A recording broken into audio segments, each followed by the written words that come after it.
the sort of devastation and havoc it was wreaking across first Jamaica and then the eastern tip of Cuba. It really was a very powerful storm when it slammed into the country here. I think what's very clear is that up until this point we were only talking about 1 or 2 deaths, and now suddenly that jumped to 11 in Cuba when the authorities came out and spoke about a lot of people being killed in Santiago de Cuba, one of the main provinces in the east, and also in Haiti, where obviously the infrastructure has never really recovered from that massive earthquake in 2010.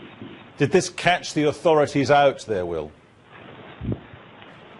I think to an extent it might have done, you know. It developed very quickly and became very powerful very quickly. So although there was a long time in which the authorities were warning for about 24 hours, saying people they needed to batten down the hatches and get ready and brace themselves, that there has been this loss of life in Cuba is obviously very serious, and I think the authorities will be looking at how that's happened.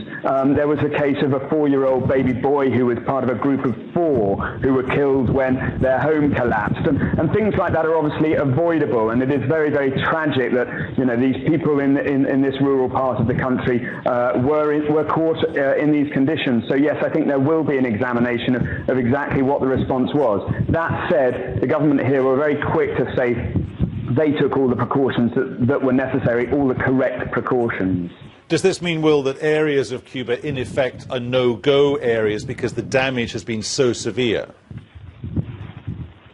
I think there are certainly parts where the flooding is so bad that they're extremely difficult to reach. So there are the power lines down, the transport links to those parts of Cuba are very, very difficult. Obviously, the authorities are out in force trying to get people back to their homes, those who can get back, but there's still tens of thousands of people who can't get back to their homes at this stage. So yes, it is a very, very difficult situation in those parts near Guantanamo Bay, near the US naval base, where the situation still has a long way to go. And as you quite rightly pointed out, this storm still has a lot of power left in it as it moves up through the Bahamas and onto the US coastline.